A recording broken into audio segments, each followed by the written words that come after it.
So this has to do with Sydney, Australia, right? So Sunday, in a certain stake there, the, how do you say it? Montdale stake.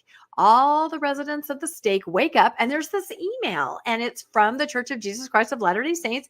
It's from their stake president. So of course you're going to read this email. It's coming out on Sunday morning and it says Sydney, Australia, Mondale stake pilot program, informed consent. Well, that sounds interesting. Everybody wants to be part of a pilot program, right? Informed consent? Really? Yeah, that's what it said. Informed consent. I know that should be your first tip off. There might be something That's the first red flag. This is askew, not really from the church. But nobody caught it. Okay, so it says, dear brothers and sisters, I have some wonderful news. Your stake has been chosen to try a new approach to learning about the gospel. As you know, our leaders are trying to be more transparent with some of the messiness in our history. No doubt you have all started to notice this with the release of the gospel topic essays 10 years ago, the videos of President Nelson showing us how Joseph translated the Book of Mormon with his face in a white stovepipe hat and seer stone. The pilot program will include two different objectives. The first is that our beloved missionaries will ensure that all the converts are fully informed before they commit to baptism, and there is no more milk before meat. The second is for all the members to go through a short lesson to make sure that they are also fully informed. So the letter goes on for another 5 pages, very thorough. Issues with church history, not getting your own planet, anachronisms, changes to the Book of Mormon, will you be a God, links and everything. And this is from the stake, a pilot program where the members can actually learn and are encouraged to learn about the history, face it full on, right? Okay, so that's Sunday. The members are reading this going, well, this is kind of interesting. What happens Monday morning? Oh my goodness, very quickly. Another letter from the Church of Jesus Christ, right? It says, Dear Mortdale Stake family, it has been brought to my attention that a number of our members in the stake have received a deceptive email disguised as an official church program. Where was Jonathan Streeter when this happened? This is what I'm saying. We've seen this play over and over, but it has a twist at the end. The subject of the email states Sydney, Australia, Montdale Stake Pilot Program. At this stage, it's unclear as to how many members have received this email.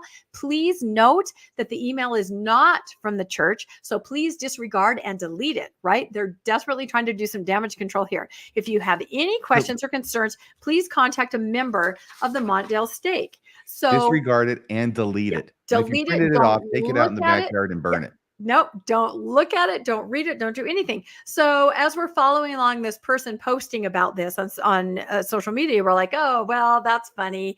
The person sent the email and the stake shut it down. But then probably one of the more brilliant moves that I have ever seen, I have to tip my hat to the poster here. The person who sent the original email, pretending that there's a pilot program, sent this. Very same email, but a big blue update. Please note, a local leader mistakenly interpreted this email as a scam. This is a genuine request for all members of the Sydney, Australia, Mortdale Stake to become better informed about our history. Boom. Can you believe that? And he even said a local leader, right? No names. So basically, if you understand what I'm saying, is the original poster then posted again and said, oh, no, it's real. I don't know what's going to happen next. What would you do if you were in the stake there? Because now nobody knows what's happening. I would, I think the next Sunday, I would make sure that there was everybody met together, all the men and all the women, they all meet in the chapel, and the real stake leaders get up there in pure AI glory, and they tell them face to face that this is not from them.